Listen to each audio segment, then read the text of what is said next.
ভালোবাসা, সাধারণ মানুষের যে সম্মান, যে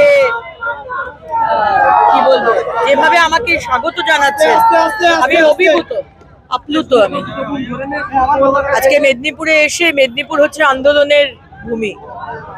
আজকে আন্দোলন কিভাবে করতে হয় সেটা মেদিনীপুর শিখিয়েছে সারা ভারতবর্ষকে। এবং আজকে এখানে এসে কর্মীদের যে ভালোবাসা, আমার উপর যে ভরসা আমি দেখতে পাচ্ছি, আমি সত্যি মানে অভিভূত। তৃণমূলের প্রার্থী নিয়ে কি বলবেন? দেখুন, তৃণমূলের প্রার্থী বা সিপিএম এর কে প্রার্থী বা কংগ্রেসের, সেটা নিয়ে আমার কাছে খুব একটা ইম্পর্টেন্ট নয়। কারণ আমাদের লড়াই হচ্ছে নীতি আদর্শের লড়াই, মমতা ব্যানার্জির সাথে, তৃণমূলের সাথে। তৃণমূলের যে অপশাসন, তৃণমূলের যে অত্যাচার, তৃণমূলের যে মহিলাদেরকে যে অসম্মান করা এবং যে দুর্নীতি, তার সাথে আমাদের লড়াই। এবং লড়াই যে আমরা যে কথা দিয়েছি ইসবার 400 পার, আমরা যেন সেই কথা রাখতে পারি। আর পশ্চিমবঙ্গে 42-এ 42, মেদিনীপুরও তার মধ্যে পড়ে, সেই কথা যেন রাখতে পারি। তৃণমূলের প্রার্থী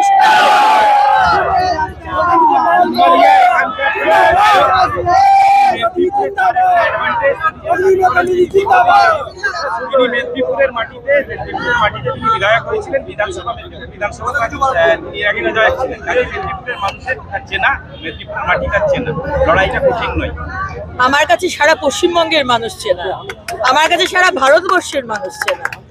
মেদিনীপুর তো পরিবার, সুতরাং সারা ভারতবর্ষের মানুষ মোদিজির কাজ জানেন।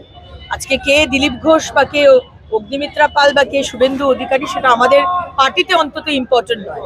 আমাদের পার্টিতে ইম্পর্টেন্ট হচ্ছে আমাদের যে ওই বুথ লেভেলের যে কর্মী দেখতে পাচ্ছেন, শক্তি কেন্দ্র লেভেলের যে কর্মী দেখতে পাচ্ছেন, মন্ডল প্রেসিডেন্ট, আমাদের জেলা সভাপতি, তারা হচ্ছে আমাদের কাছে ইম্পর্টেন্ট। আর ইম্পর্টেন্ট হচ্ছে পদ্মফুল আর নরেন্দ্র মোদীজি, আর কিছু ইম্পর্টেন্ট। আপনার এই ফেলে যাওয়া, যেখানে আপনি প্রতিদ্বন্দ্বিতা করছেন, একসময় আপনার রাজ্য সভাপতি দিলীপ ঘোষের এখানকার সাংসদ ছিলেন দিলীপ ঘোষ, তার ফেলে যাওয়া আমার কাছে এটা বিশাল পাওয়া। কারণ জানেন, দিলীপের হাত ধরে আমি পার্টিতে এসেছি। আমার বয়স 5 বছর। 2019-এ 23শে মার্চ দিলীপদার হাত ধরে আমি ভারতীয় জনতা পার্টি জয়েন করি এবং 1 বছরের মধ্যে দিলীপদা আমাকে মহিলা মোর্চার সভানেত্রী করেন। আর সেই দিলীপদার আশীর্বাদ নিয়ে আমি আজকে দিলীপদার কনস্টিটিউয়েন্সিতে লড়তে এসেছি। সুতরাং জিত 100%। ওইটা বলতে পারবো না। আমি তো পাখি নিয়ে বসিনি, টিয়া পাখি নিয়ে যদি বসতাম ধর্মতলায়, তাহলে বলতে পারতাম।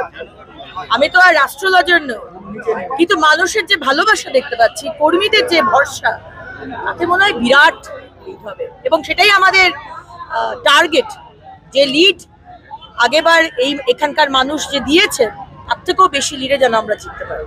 প্রচার কি আজ থেকে শুরু করে দেবেন না কয়েকদিন পরে?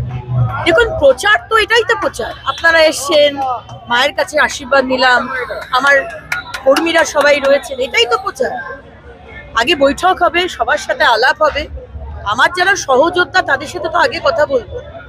1 সপ্তাহ এখন শুধু ওটাই চলবে, আগে দেখা করা, সবাইকে জানা চেনা, তারপরে মানুষ তো রয়েছে, সাথে সাথেই হবে, দুটো কাজই সাথে সাথে হবে।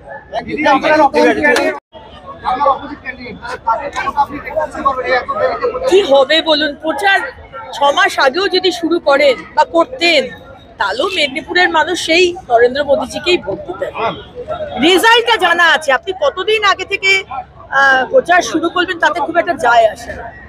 কারণ মেদিনীপুরের মানুষ আর পশ্চিমবঙ্গের মানুষ, তারা বসে আছে কবে 25শে মে আসবে আর তারা গিয়ে ভোট বাক্সে, ইভিএম বাক্সে গিয়ে পদ্ম ফুলে ভোটটা দেবে। তারা বসে আছে, আর কিছু ভাবার জায়গা নেই। মোদিজি যা 10 বছরে কাজ করে দিয়ে গেছেন, আর মমতা ব্যানার্জি যা অপশাসন করেছেন, সেখানে খুব একটা ভাবার বা চিন্তা করার জায়গা রাখেননি মুখ্যমন্ত্রী। বিজেপির লড়াইয়ের হাতিয়ার হচ্ছে মোদিজির কাজ, কেন্দ্র সরকারের উন্নয়নের কাজ, সবকা সাথ, সবকা বিকাশ, সবকা বিশ্বাস, সবকা প্রয়াস। ধর্মের রাজনীতি নয়, আমরা ডেভেলপমেন্টের রাজনীতি করি, আমরা উন্নয়নের রাজনীতি করি।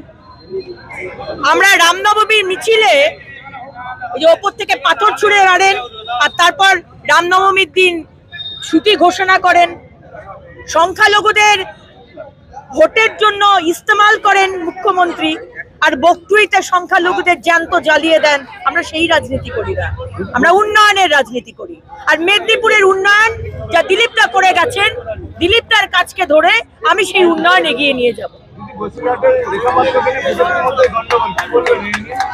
বিজেপির মধ্যে কোনো গন্ডগোল নেই। আজকে যে পোস্টার গুলো ফেলেছে সেগুলো সিসিটিভি ক্যামেরায় দেখতে বলুন, সেগুলো ফেলেছে টিএমসি। কারণ মমতা ব্যানার্জি ভয় পেয়েছেন। আজকে মহিলাদের আন্তর্জাতিক নারী দিবসে রাস্তায় মিছিলে নামেন মমতা ব্যানার্জি, আর সন্দেশখালীতে যে মহিলাদের রাতের পর রাত মাসের পর মাস অত্যাচার হয়েছে, ধর্ষণ হয়েছে, সেই সন্দেশখালীর মা বোনেদের দেখতে যাবার ওনার সময় হয় না। রিয়ালিটি শোতে যাবার সময় হয়, মোমো বানাবার সময় হয়, রুটি বানাবার সময় হয়, লুচি বানাবার সময় হয়, সন্দেশখালী যাবার সময় হয় না। এর জবাব রেখা পাত্র এবং সন্দেশখালী এবং বসিরহাটের মা বোনেরা দেবে।